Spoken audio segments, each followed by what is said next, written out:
श्रीराम जय जय Ram. 12 April.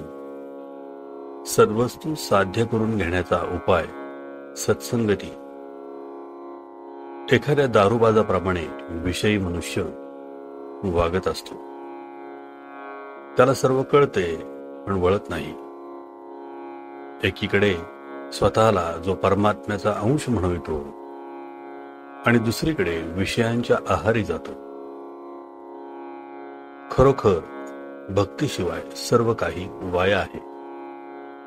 संताजवळ राहावे आणि भक्तीचे साधन करावे. आपल्याला काही करायचे उरले आहे असे जे वाटते ते न वाटू लागले म्हणजे साधनात प्रगती झाली असे समजावे. भगवंताची भक्ती घडायला गुरुसेवा हे एक मुख्य साधन आहे. जो शिष्य आज्ञा पाळतो त्याला भेटणे गुरुला भागच पडते. वास्तविक गुरु मनात काही इच्छाच येऊ देत नाही. म्हणून कामधेनूपेक्षाही गुरु श्रेष्ठ आहे. अत्यंत तळमळीशिवाय भगवंताचा योग शक्य नाही. संत समागम प्रारब्धाने होतो, पण समरीतीने जाता आले तर खरा समागम घडतो. पण आमचा मार्ग विषय आहे, म्हणून संत भेटूनही त्याचा समागम आपल्याला होत नाही.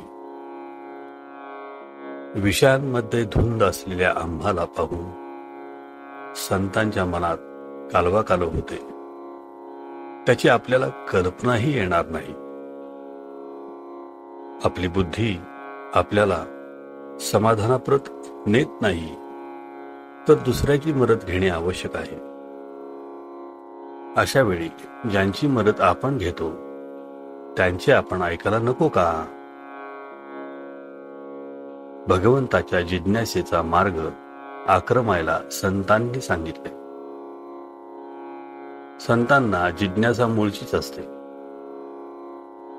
आपल्याला ती नाही म्हणून ती उत्पन्न करणे भाग आहे.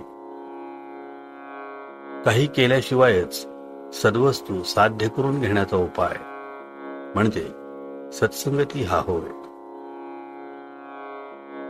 सत्संगती अति अपूर्व काम करणारी आहे. ज्याचे भाग्य थोर असेल त्यालाच ती लाभेल. एखादा मनुष्य भोवऱ्यात सापडला तर त्याला बाहेर काढण्याचे 2 मार्ग आहेत. एक मार्ग असा की दुसऱ्या चांगल्या पोहणाऱ्याने त्या भोवऱ्यामध्ये उडी मारून तो फोडायचा आणि बुडत्याला बाहेर ओढून काढायचे. पण यासाठी शक्ती फार लागते.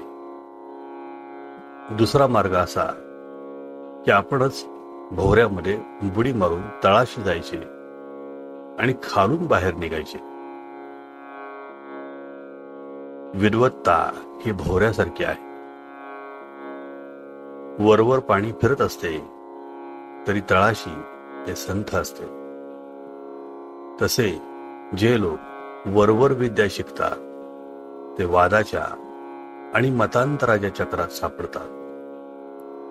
पण जे खोल तळाशी जातात त्यांना खरे काय ते आपोआप कळते आणि ते सगळीकडे एकच असते.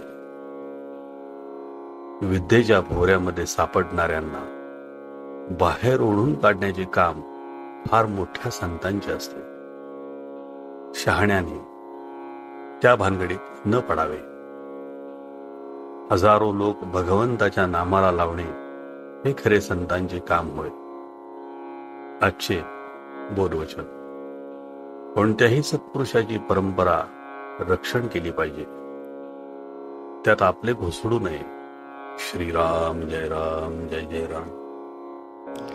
जयाचा जनी जन्म नामार्थ झाला, जयाने सदा वास नामात केला.